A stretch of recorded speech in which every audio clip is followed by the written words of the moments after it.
it's just true. When you start talking about equations, it's a little more mathy.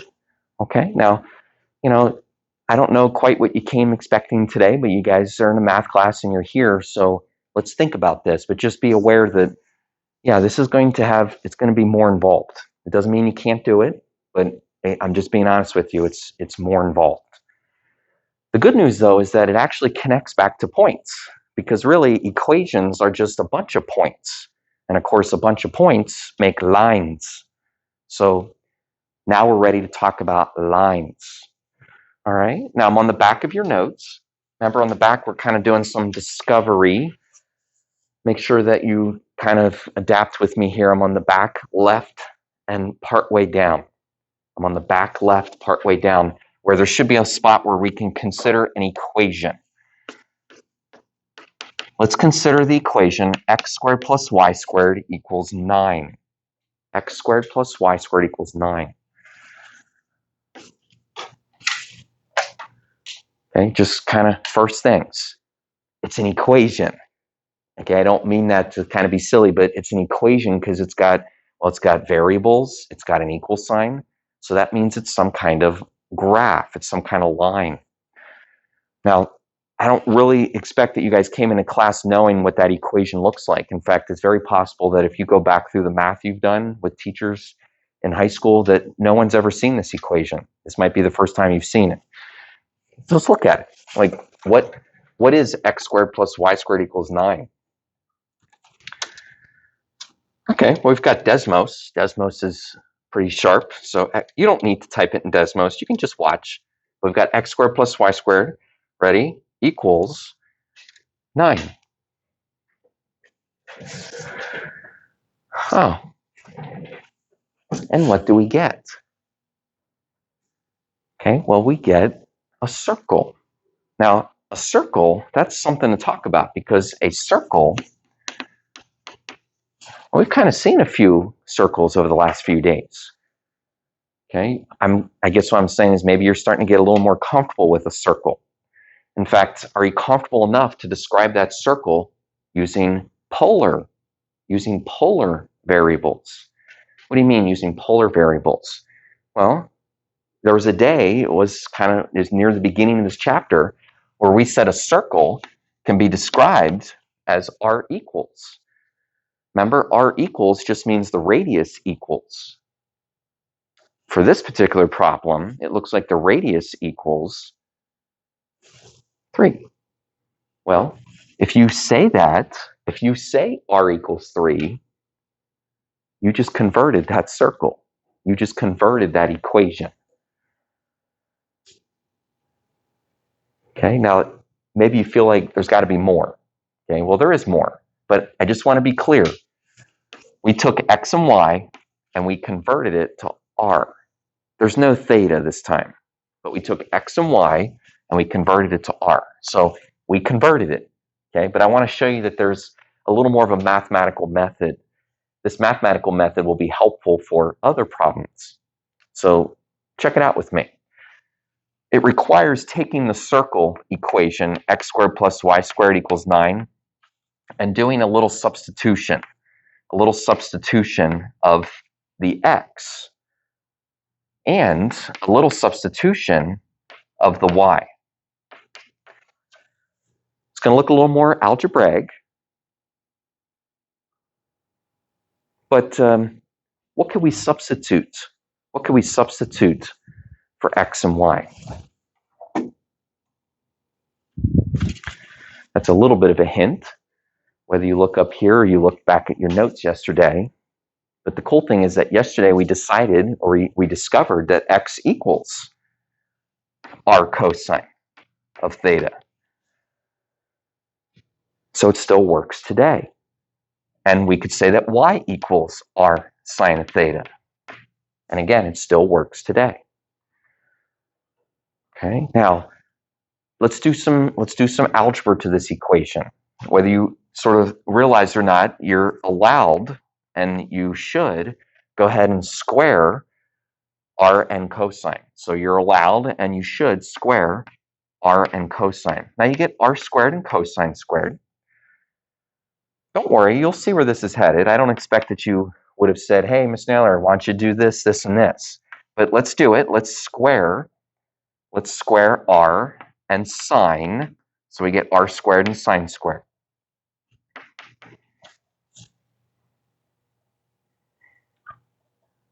Okay, we're in a new place. We're in a new place, but it's got some math that we have seen before. So let's keep using that math. I'm underlining those r squareds because they are repeated. They're repeated. When something is repeated, you can factor it. When something is repeated, you can factor it out, like a GCF. Now, after you factor out that r squared,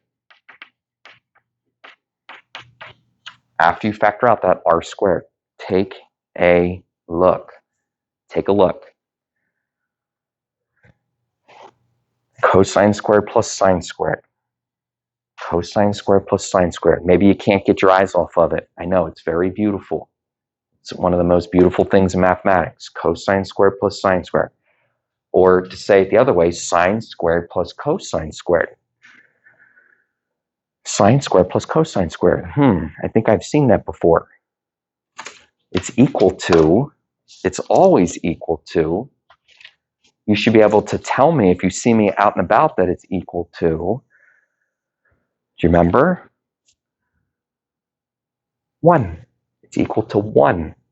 Always. Even in polar math. What that means is we've got a big old 1 times r squared. And everybody likes to multiply by 1 because when you multiply by 1, you can just get r squared equals 9.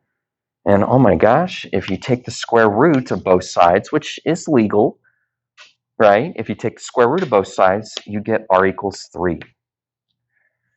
You get r equals 3.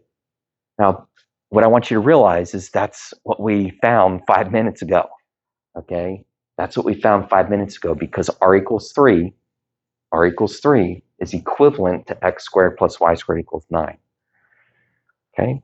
Now, that's what we're trying to do today. We're trying to convert, and you're going to discover that to convert, you can replace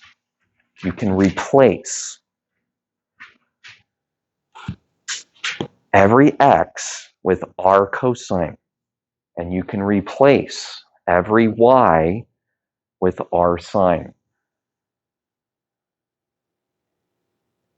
It's going to be your little method.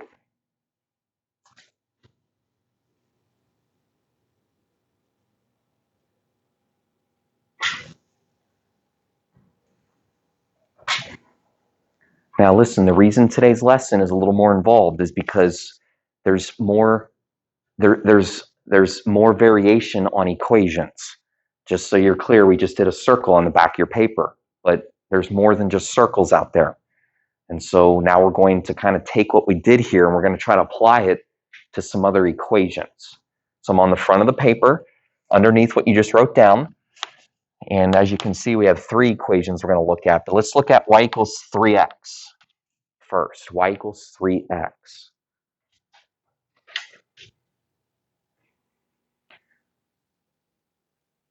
What is y equals 3x? What is y equals 3x? Okay, yes, it's an equation. It's actually an equation that you would have spent almost a half a year studying in Algebra 1. Okay, now I say that to you because you might remember that y equals 3x is always going to be a line with a slope, right?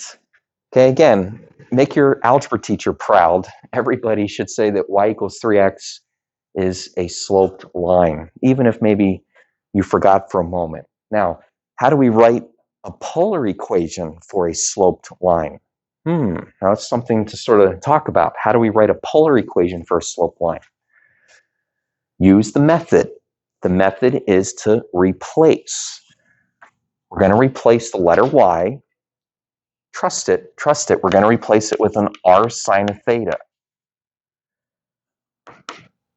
We're going to replace the letter x. We're going to replace it with an r cosine.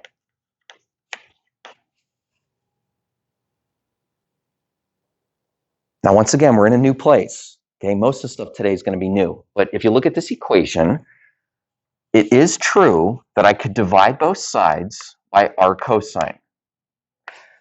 Don't worry if that's not quite what you were thinking. Don't worry if you weren't sure. But agree with me, please, that algebraically, you can divide both sides by r cosine. Now, why would I want to do that? Should be something that we spend a moment with. Look, quite a few nice things happen. Obviously, if I divide it, everything cancels over there, and I'm just left with 3. So that's nice. If I look at the other side of the equation, I see that the r's do the same thing. The r's cancel. But take a look at this. Take a look. Sine over cosine. I don't know if we can pack all this math into one class period. Sine over cosine. That you've also seen before, right? Sine over cosine is equal to, right, equal to tangent, even if we're talking about polar math. Now, if tangent equals 3, I have the ability to do the inverse tangent to see what theta equals.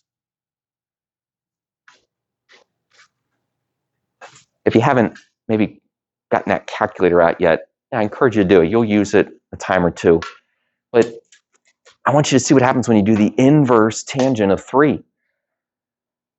You might not be surprised, actually, if you do the inverse tangent of 3.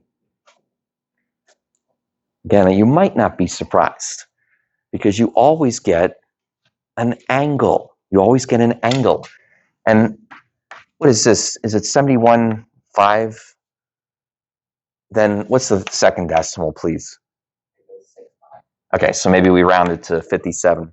Okay, but look, 71.57 degrees.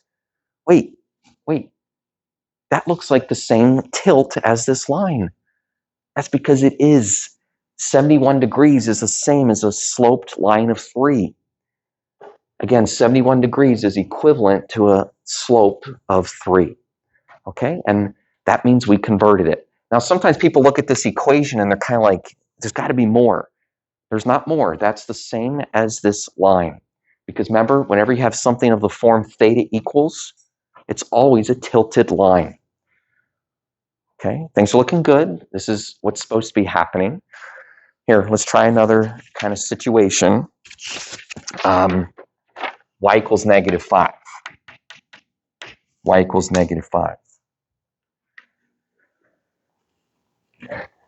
Now, instead of graphing y equals -5 on Desmos, let's just kind of trust the method because, well, I wouldn't be showing you this if it didn't work. So trust the method. That means substitute.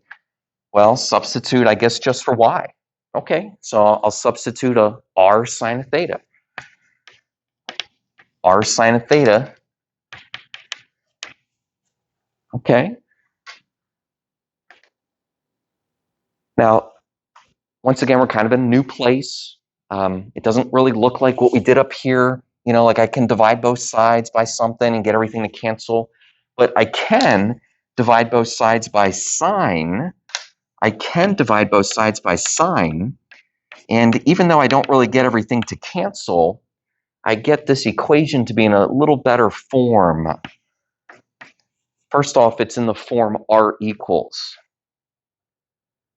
If you think back over the last few days, there's been a lot of equations that you guys have seen in the form r equals. That's because r equals is the standard way to try to write an equation if possible. So it's possible because when you divide both sides by sine, you get r equals. Now, look, when you have sine in the denominator, this is a little fancy, but when you have sine in the denominator, that's the same as flipping it up to the top, but turning it back into cosecant. Yes, we did that in the last chapter, and maybe we need to brush up on that. But if sine's in the denominator, it's a little nicer just to write it as times cosecant. What's r equals -5 cosecant? What I mean by that is, what's the graph? Well, Desmos. And again, you don't need to rush and do Desmos, but if we look up here and I get my theta, it's not really that wow, but it's right. What is it? It's a horizontal line. Now, same thing, make your algebra teacher proud. You probably spent a half a year talking about lines, and you should have at one point said that y equals -5 is a horizontal line. It's a horizontal line here. It's a horizontal line here. Okay, that means it's right. Okay, it's converted. Can we do one more? Okay, let's convert x squared plus y squared equals 25. X squared plus y squared equals 25.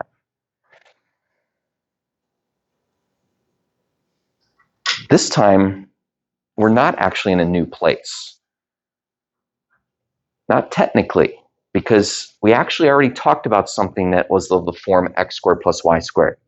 Now, I want to make sure you guys realize that x squared plus y squared, even though it's new, it's always a circle. So if I see x squared plus y squared equaling another number, it's still a circle. In fact, that's your fact for the day. The fact for the day is that x squared plus y squared, now we say that it equals r squared. X squared plus y squared equals r squared. That's always a circle with a radius of r. With a radius of r. Here's what I'm getting at. And I hope you like this, but it bypasses all the fun stuff. It bypasses substituting, and instead it just says, wait a minute, x squared plus y squared, that's just going to be some circle. So some circle is going to be r equals, and it's just going to be r equals the radius. Now be careful, don't tell me the radius is 25. You got to do a little thinking, you got to say 5. But that's it. You just converted it. When you say r equals 5, you changed it to a polar equation.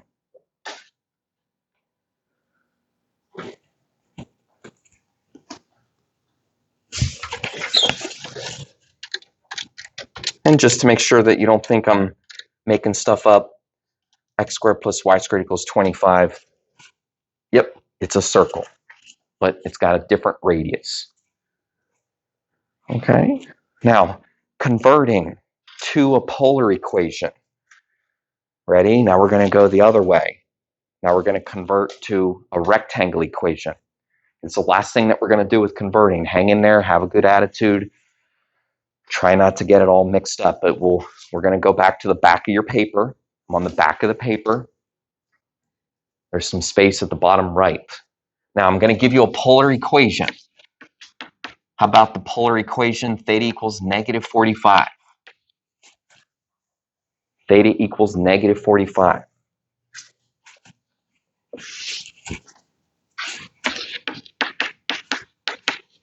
Sometimes we just have to just kind of pull off to the side and say, what am I trying to do here? We're trying to write an equation for that. What's that? It's a line. It's a sketch. It's a graph. Okay, maybe we should sketch it.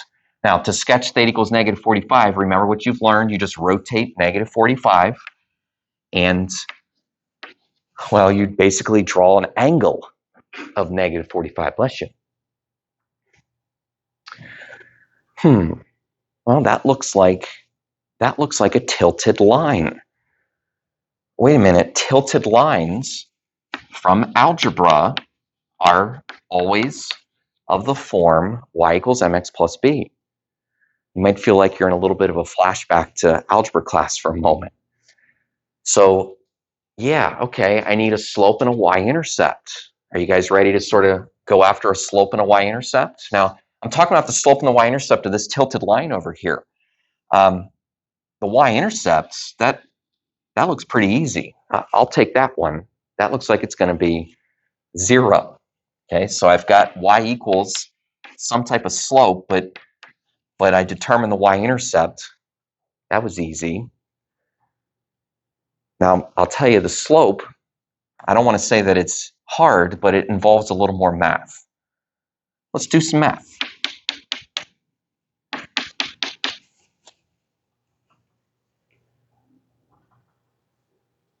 That's been kind of a common concept since the start of the year, but it's pretty neat what it does today, okay? Because today, those two dashed lines that I drew would actually be a rise and a run, right?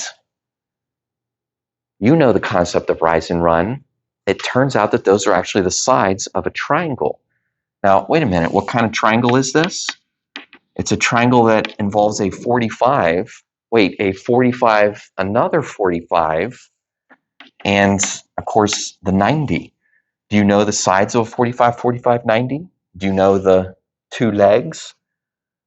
They would have to be equal. Often we say that they equal 1. We just kind of say that they both equal 1. Now, I got to be careful that we don't just kind of say that today, because technically this side over here is going down -1. But in case you missed it, the reason I can say that the sides are 1 and -1 is because it's a 45, 45, 90. But that's exactly what I'm looking for. I'm looking for the slope. I'm looking for the rise over the run. I think we found it. It's -1/1, which of course is -1. That wasn't too bad. I'm going to show you another sort of variation. Okay, careful. Don't be the student that says, do I have to? You might want to. I'm going to show you another variation. Okay, and that variation is to remember that, yes, this is the rise, but before it was the rise, it was the y value. And yes, this is the run, but before it was the run, it was the x value. And if you think about it, the rise over the run will always be a y value and an x value. But in trigonometry, y over x is super significant because y over x is tangent. What am I trying to say? I'm trying to say that tangent is also equal to the slope. That's your other little fact for the day. Probably something that you want to highlight. But what do I mean? What do I mean that the slope is equal to the tangent? The slope is equal to the tangent.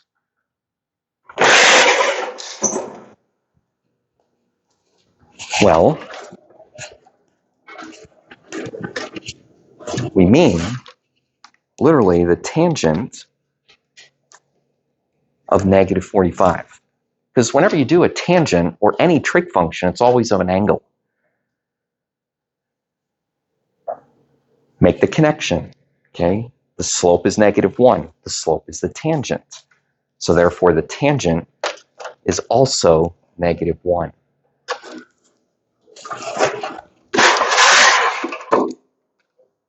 Now, I did a couple different things, but let's make sure we understand that in the end, I'm trying to write an equation. To write an equation is to write y equals mx plus b.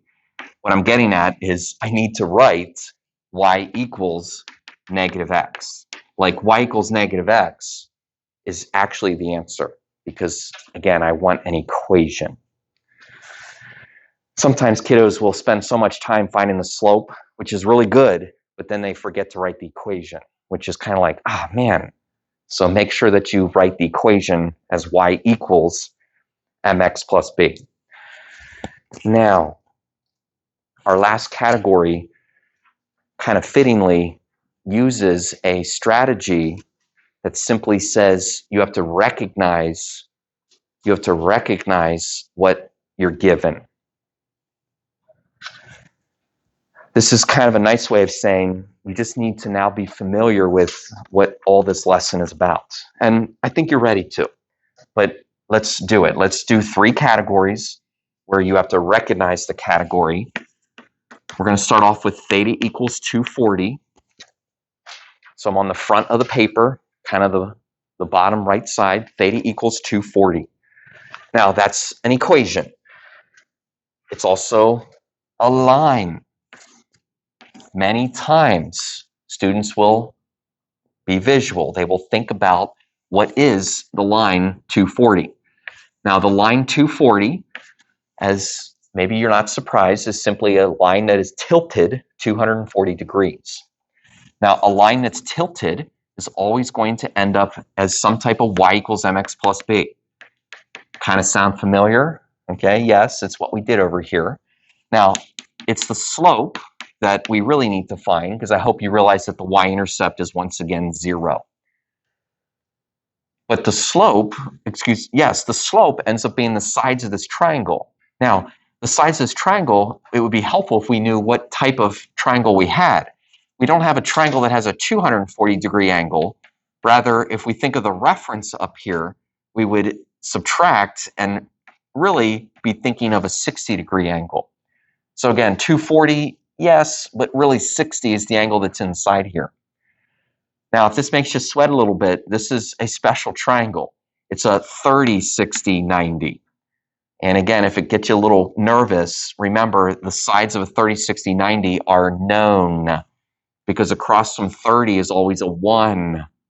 And then across from 60, well, it's a root 3. Now, if by chance you forgot that, that's why I'm doing this problem, because a 30, 60, 90 always has a 1 and a root 3. But you really got to be on the ball. You got to be negative, because, of course, those two dimensions are in a negative position. Rise over run. Negative root 3 over negative 1. Oh, that's just root 3. Rise over run. Negative root 3 over negative 1. What about this tangent thing? What about this tangent thing that seems like it's kind of slick? Well, the tangent thing says that I could just do the tangent of 240. Yes, actually it does. I don't want it to be a secret. It actually is really easy. If you just do the tangent of 240, well, you're going to get the exact same answer. You're going to get it in decimal form, but you're going to get the slope. Now, remember what I said. You have to write an equation. So if you did all this work, great. Make sure you write an equation. The equation is y equals 1.73 times x. You have to write the equation using the form y equals mx plus b.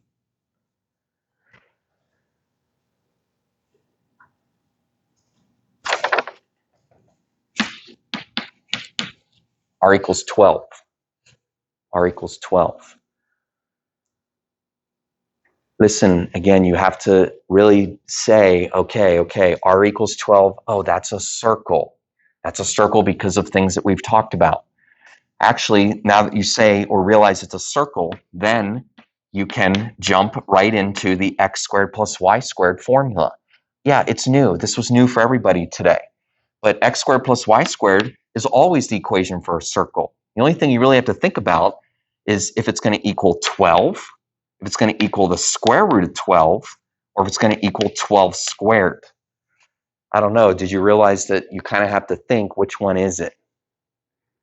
Now, x squared plus y squared is equal to r squared is the truth. So I'm only trying to kind of mess with you a little bit here, but hoping that you just say the truth. That is that it's going to equal 12 squared. In fact, you should change that to 144. So x squared plus y squared equals 144. That's it. There's no fancy math. Sometimes people feel like they're missing something, but you're recognizing. You're recognizing. Now, if you want a little bit of fancy math, maybe it's this last problem. Hang in there. It is the last one, but let's see if we can finish well. When a student, I want you to be the student that when you see this, when you see something like r equals negative 2 secant of theta, that you realize where it came from. It came from a conversion formula. What am I talking about? If you divide secant over to the other side, okay, now if that's not quite what you were thinking, don't worry. Look what happens when you do it. If you divide secant over to the other side, you get r over secant. That kind of looks a little, r over secant? Well, the reason it looks a little is because secant is able to flip up to the top and change. It's going to change to what it came from. That's right, it came from a cosine. In fact, r cosine equals -2. Now, we're not done yet, because if r cosine equals -2, r cosine is the same as x. So really, you take this and you finish by saying x equals -2.